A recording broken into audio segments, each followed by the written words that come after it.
everyone, I'm going to make an olive channel. So I haven't done one before, my son's taken the video. This here I'll just show you is a little olive tree I grew from seed. That's 34 years old. It's 2 years older than my eldest son. So I know that. Now I'm going to show you just how to sort of harvest olives. I've got a lifelong passion for olives, and I'd like to share what little I know about it with everyone. So this is a Kalamata olive tree, and just get in and start sort of pulling them down. So Kalamata is a bit unusual from other olives, is that they've got a much thicker skin. That's why you always see that Kalamatas are sort of slitted. When you're picking olives, there's a few tricks to it. It's like harvesting any fruit, I guess. You're always looking where you're going to go next. I enjoy it. It's great fun. And a tree like this will give about 4 of these buckets full of fruit on a pretty off year. It'll give a bit more than that actually if it's a good year. This is a pretty quiet year for olives here in Western Australia. Anyway, one of the things you need, this is, it's all a very sort of, just then I just picked a nice little bunch of olives. See this hook, just made with a bit of fencing wire, and you sort of peg it up into the tree. And there's just from that little bit of time we had there, as you can see, they're really just beautiful olive. Anyway, yeah, you need one of these, you need a bucket, and then you just go around the tree and take your olives. So the next step I'll show you shortly. Great, see ya. Okay, we're filming. Okay, so now with these, you've got to slit every one of them. As I said, they're Kalamata, they're thick-skinned. If you don't slit them, it's not going to work for you. What I'm doing here is, as you can see, I'm just slitting them. And then, if you could shine your camera down in there, you're only putting, for about every 2 inches of olives, you put in a couple of handfuls of this. It's just swimming pool salt. It's from our lakes in Western Australia, and so it's nice and clean and very organic, or anyway, it's good stuff. Now, so I do this as I'm showing you. I'll just do one more lot. It's very labour intensive, but it's nice to sit and watch TV of a night time doing this. Look, our end result is what we want. It's here. I'll show you. Now, don't be alarmed about the black on my fingers. That's from the inside of the olive, but that's the result of the olive at the end of the day. This is the Kalamata. I did these a couple of weeks ago. That's how quickly you're eating them again. Look at all this lovely oil and so on. Well, they're absolutely delicious. So, we've done that. Just another scantful of salt over it like that. And then what I do is I'll put another one of these buckets, which has got this. These are green olives in here. These are done in brine. Now they're going to compress the olives that we've just slit and put in the salt. They'll be left for 2 days. After 2 days, they kind of make their own juice. Then you get them, you empty. I just use a bucket with water in it normally, and just chuck that water away.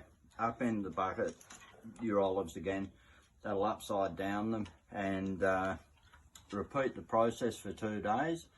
Then we put them in a wooden tray outside in the sun, and it sort of sits there for a day, and then back in the bucket, back under the weight again. Do that for about 3 days, and by then you can start eating them.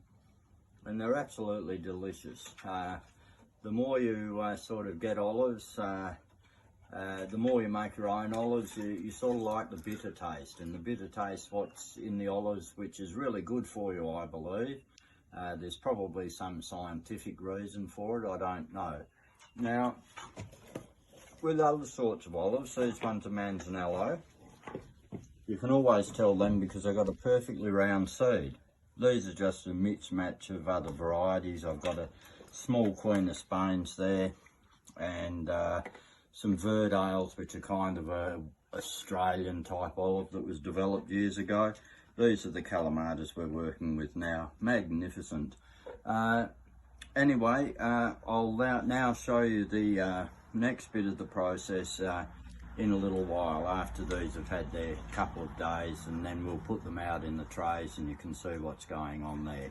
Great, thanks. I'll catch up with you later. Righto, so as you can see, I've got all this weight on the olives that I slid out on the veranda there. These are just buckets of more or less water. Now these olives, coming on these olives here, I'll leave them out. They've made their own juice. They've been in here, they've been turned over once, and you know, the weight put back on them over 4 days. Now I'm going to go and take them and let them drain outside. Come this way and I'll show you. But one thing I've got to emphasise when we're making olives is to keep everything clean. All your buckets, everything like that. Try and keep everything very clean. Now what I do here is I've got a old bread baker's tray, and I'll just chuck these in. See how much liquid they've made. This is just the salt and the olive. Now that's just going to run away to waste. We're going to get rain in a couple of days, so that'll wash that away. And there you have it. It's a bit late in the day. Normally I'd do this in the morning, but been able to get the filming done, another thing. So anyway, thanks for watching, and every night bring them back in, like I'm going to drain them. I'll bring them in tonight. Tomorrow I'll put them out again in the sun. They'll get a bit of sun all day, and they'll come good to eat in about another 3 or 4 days, especially if there's a bit of hot sun. So yeah, I hope that's given you a bit of an understanding of stuff about olives, and I guess I'll show you how to make the other ones over time. The ones just in the pickled brine, I prefer the brine to the stuff that you get in the shops, which is done with sort of caustic or something. That's another way of doing it. There's many ways of doing olives. Stress cleanliness, and the salt, it's a very safe thing to do. The salt keeps all the germs and that at bay. You'll see these, we'll give a last shot of these and then put it up on YouTube, and hope you enjoy it. So thanks for watching.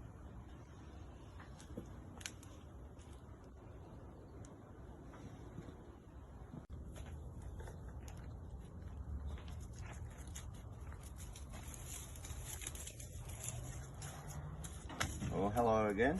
This is our the last stage. These are ready to eat now. So I've got a bit of a cheat sheet here, because there's so many things to say about it all. These are the slit Kalamatas. Now if you come in and have a look at this, you'll see this olive here, like part of it's not quite, that's the colour you're after all the way through to be totally done. What we like them like this, they're still a bit bitter. They're absolutely delicious actually.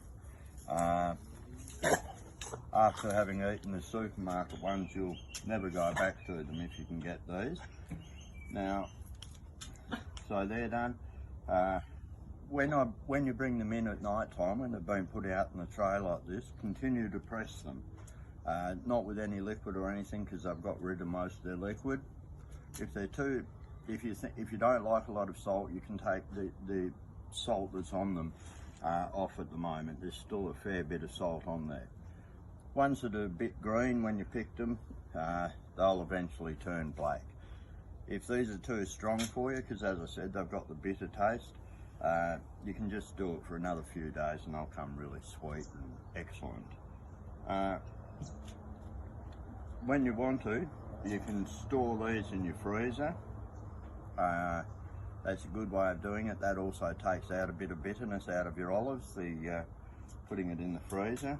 Of course, when they're done, you can dress them in a bit of oil and chili, garlic, whatever you like. Cumin's very nice with olives. This is an ancient Egyptian recipe.